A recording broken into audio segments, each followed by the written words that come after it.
Well, g'day everyone. For those who don't know me, my name's Ashley Hobbins, and like Pete said, I'll be talking about the education's role in agriculture sustainability today. So basically we all know that the agriculture industry has the triple bottom line, this being the economic sustainability, environmental sustainability and the social sustainability of the industry. So for my industry project A, I took the first two, that being economic and environmental sustainability, and applied it to the cropping rotation systems applied on farm. So in terms of this, I looked at the profitability of the enterprise as well as the perceived environmental benefits from doing so. For my industry project B, I looked at the social sustainability of agriculture and in specifics to education. So I took a quote from Miles Kingston thinking that I could sort of apply it to my industry project B, in that knowledge is knowing that the tomato is a fruit. Wisdom is knowing not to put it in a fruit salad. So basically, the agriculture industry knows, they have the knowledge, they have this issue, they know it's there. The wisdom is not knowing exactly how to solve it just yet. So we know that 600 less university entrants than employment opportunities available in Australia. We also know that the average age of farmers in Australia is 58. We know that consumer awareness in agriculture is declining. So putting these all together, we know that rural industries are not attracting young people, despite the diverse and exciting opportunities that agriculture offers. So the solution, well, for me this is quite simple, and that is we need to educate these people. So for my work experience, I went out to the Jordan River Learning Federation Farm Campus, which was previously known as Bridgewater High School Farm. So each week, over 200 students use the farm, and this ranges from kindergarten students right through to traineeships. So they have formal lectures and practicals for the grade 7s to trainees. This includes vet courses where any southern polytechnic can send their students. They have one trainee a year. So they also include farm tours and a sort of petting zoo sort of environment for any student that's in the southern area of the state that wants to come along and see what agriculture is all about. They also do cattle and sheep showing, so they go to 10 shows around the state, and they also take that petting zoo to the shows as well. They do Hobart Show and they go to botanical gardens as well. They also have community programs where anybody in the community can utilise the farm. So in doing my research, I actually did a survey and a sort of a roundtable discussion with the kids. These ones are actually from the seniors, so this is from grades 9 to 12. I think I picked three of my sort of the favourite ones, but the top one, I feel useful and confident when I go to the farm, was from a year 9 student. He was a very, how can I put this, a naughty student at high school. He didn't concentrate and he realised this. And he put it down to the fact that when he goes to the farm, they give him a sense of responsibility. And he's actually, from going to the farm, has chosen a career, although it's not in agriculture, he wants to be a mechanic, but it shows that that can be a benefit from it. And also there was a young girl who was from an urban background. She didn't have anything to do with agriculture, and from going to the farm is now hoping to manage her own beef cattle property. And the last one's a little bit of a two-edged sword because she wants to go to university, although her mother won't let her. Her mother, and I quote, said that a job at KFC is more than sufficient enough to keep you going. So it's that awareness of the whole community that needs to be taken into consideration, as well as getting those kids interested in the first place.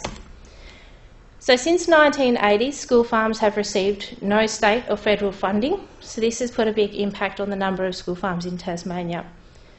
So pre-1980 it was around 21, now we're more closer to 5.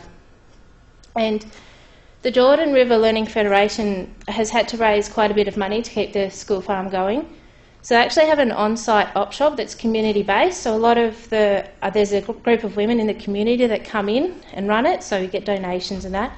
That actually brings in about $1,000 a month, although considering their feed bill is at least $1,300 a month, it's not a huge deal. They also do fundraisers, so you got your basics, selling raffle tickets and all that, and they hold a lot of events such as barbecues and quiz nights to keep it going.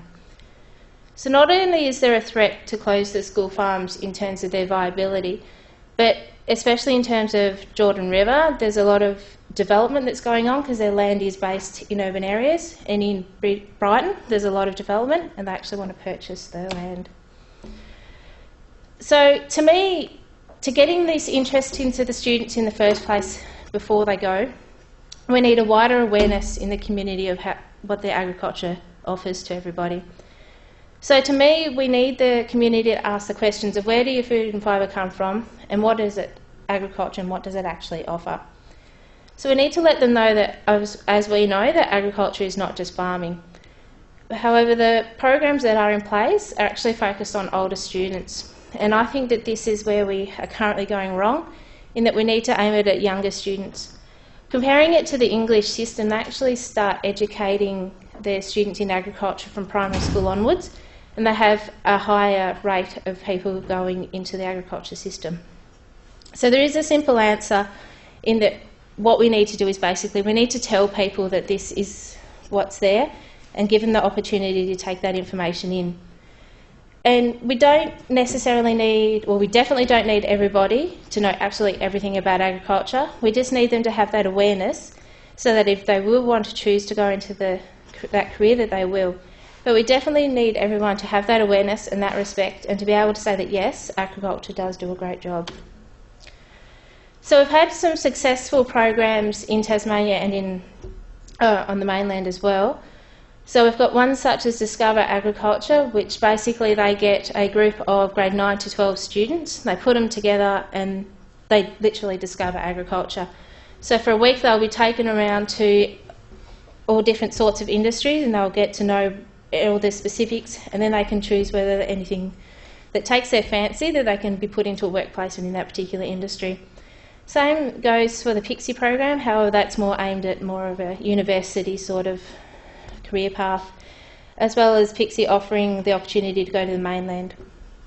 And then we have programs that are offered to students for more of the awareness rather than going into agriculture as well, and that is sort of like an art for agriculture. So what they do is they get a large model cow and they put it into a school, and what happens is they get allocated an industry within agriculture and they have to learn about that industry and they have to paint the cow depending on what industry they were given.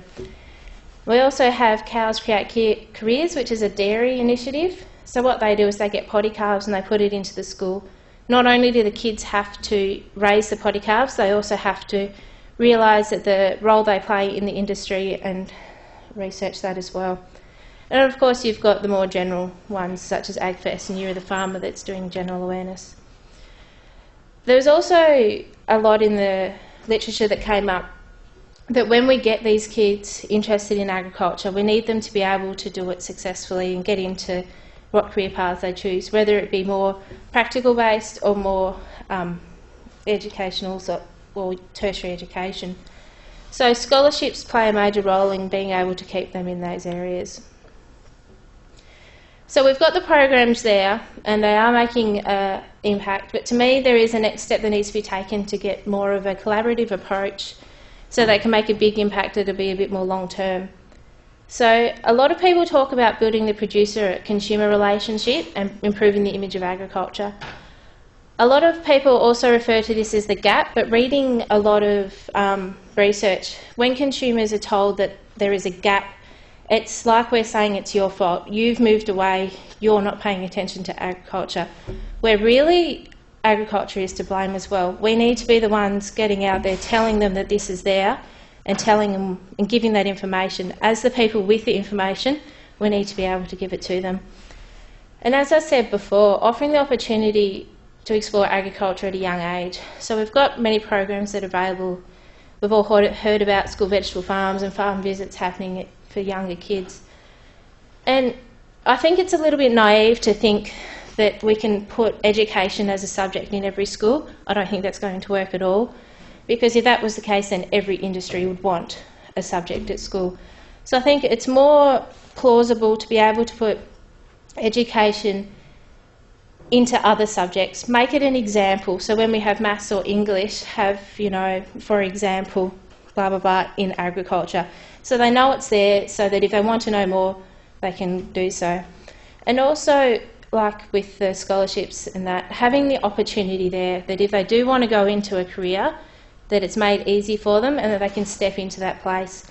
I especially saw that that was useful, considering that in Western Australia they have a lot of they want a lot of people to go to university, but in saying that they didn't put the effort in, and then well they close the uni down. So now all this is good in theory, but we need to know who takes responsibility for this.